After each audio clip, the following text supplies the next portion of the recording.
Welcome to my Hebrew channel, Miel hebraica, Hebrew honey, and I'm looking at Ruth 1 verses 10 and 11. We find this verb shuv in there twice, and it means to return, to go back, return.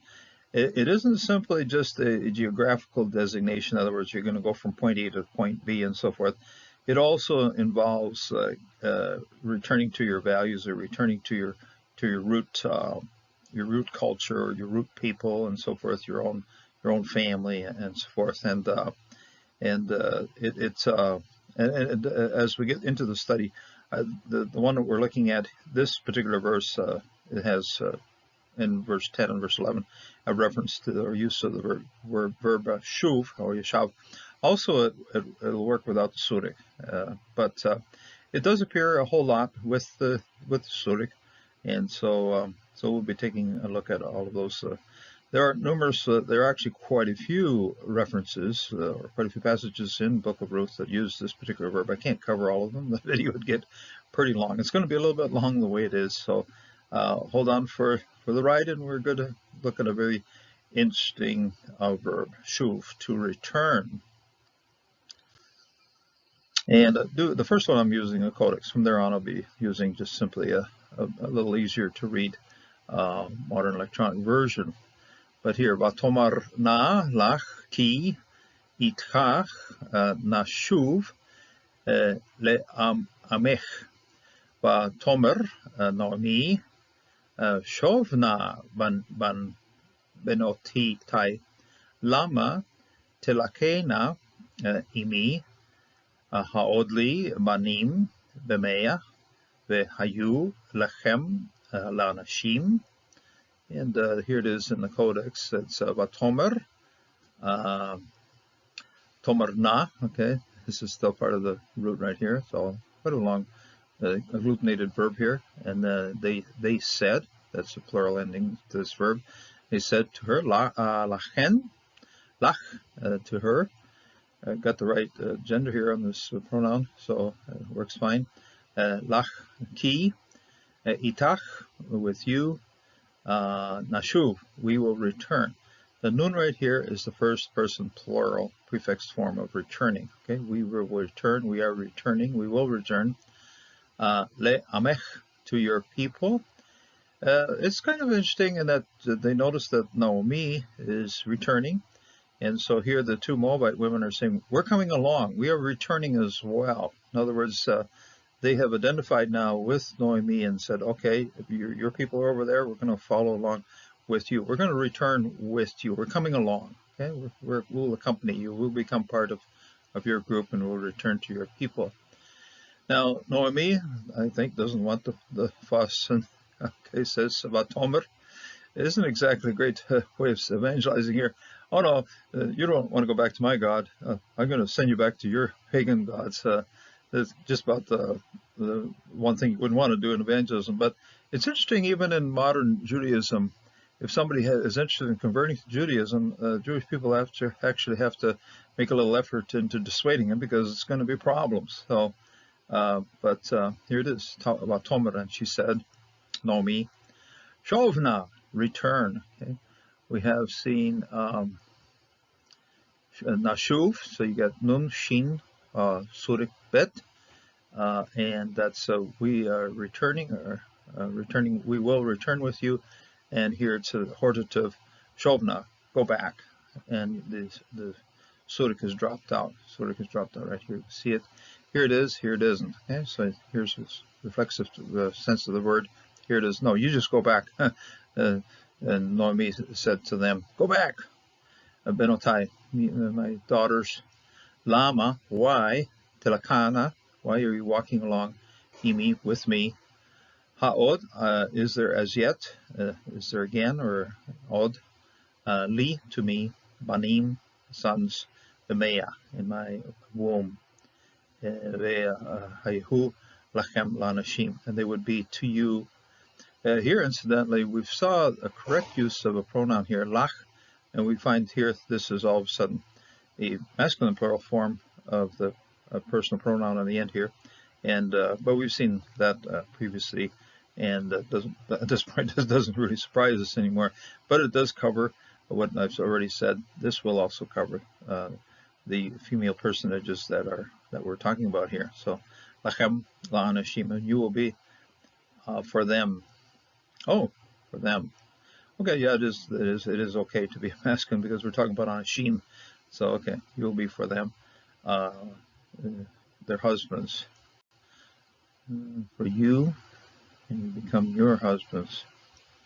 Yeah, they. Okay. Okay, I take it all back. This is actually for them. So it makes a lot of sense that would be in the masculine pronoun ending there. V'takom hi v'kalatecha v'tashav mishde Moav ki shama b'shdei Moav ki pagad Yehovah et amo letet lachem. She rose with her daughters-in-law, and she returned from the country of Moab. Okay, takom, she rose. He, vekelotecha, her daughter-in-laws, and tashav, and she returned. This is a prefix form of shuv. As you notice, when you have kind of an active sense of the verb, they'll just drop the surik. Will have a syncope. In other words, it's not there anymore. Just learn the root without it, and that's fine. Although if you're looking at this all the time, you're gonna will be able to confuse it very easily with shav, yashav, and but the context will help you keep that apart. So the tashav, and they in return, mishde, and she returned, mishde from the fields of Moab, ki shama, mishde, Moab ki pagad Yehovah, et amo letet lachem, to give to them bread. There it is, tashav.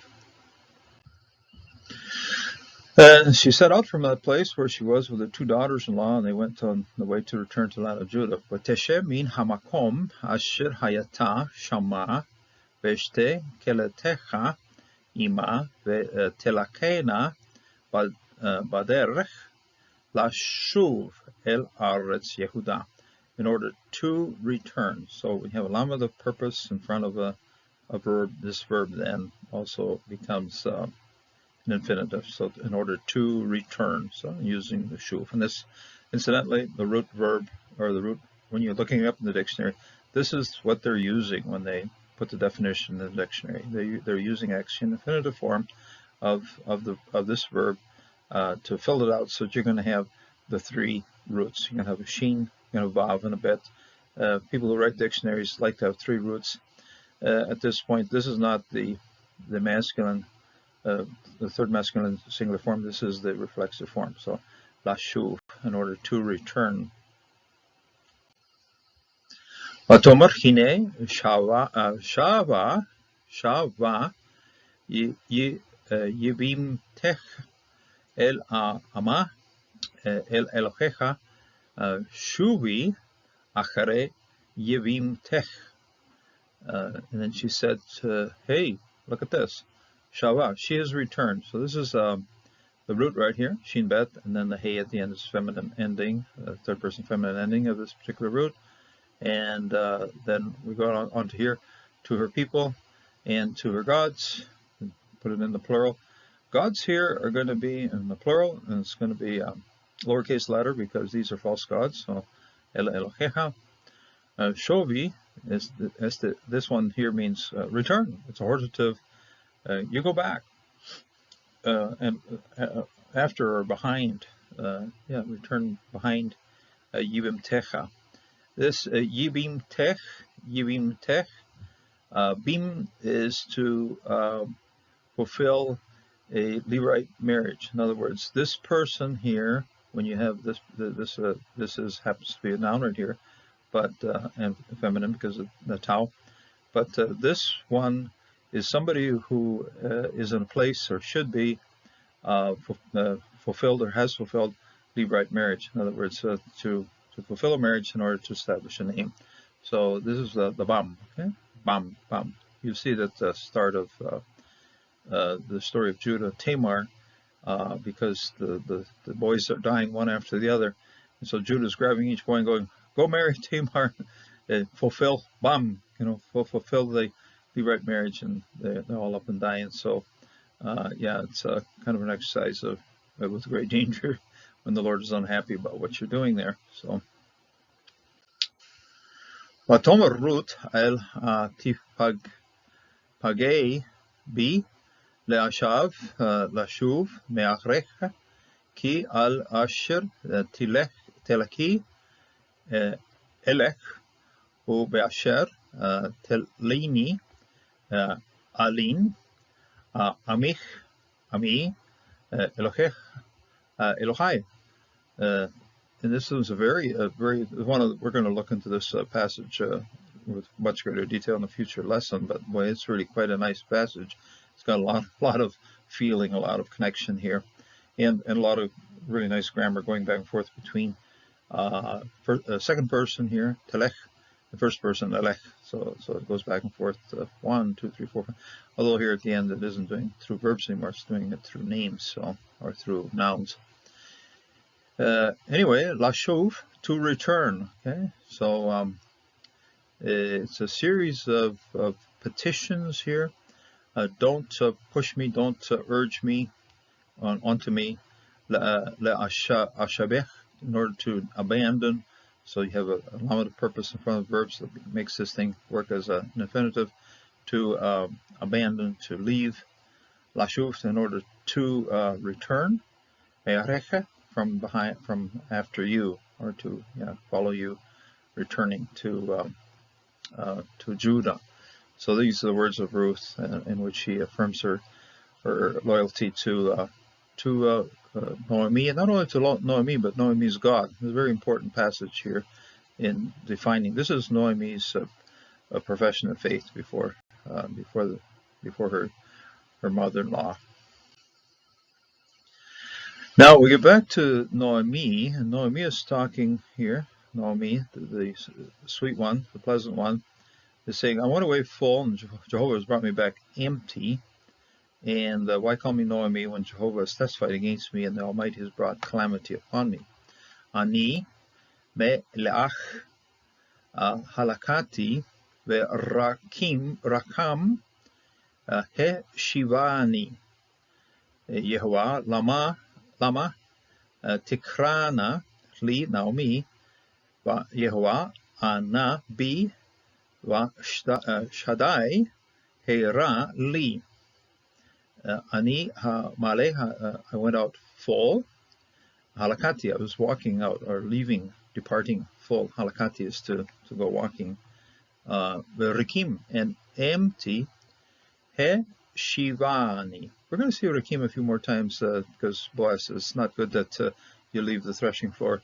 Rakim, rekam. But here it's the first time I think we'll see it in the book of Ruth. You see it all over the Bible. It's not a super common name, but it is well known. Rekam, empty. He shivani. He has. This is he. That's causative. The Shin Bet Shuv, okay, Shin Bet is in the middle here. In this case, we have Hifil, so you got to bumps it up to Hirik. So it's he has caused to return to me. Okay, he has caused me to return, and so that's what's he's brought me back. Okay, Rekam, he's brought me back empty. And who's done that? Yehovah. Why called to me? To me, Naomi. Jehovah has responded. He's answered. Be against me, Shaddai, and the Almighty One. This is just the second part of the full title would be El Shaddai. Okay? El Shaddai is a well-known title of Jehovah.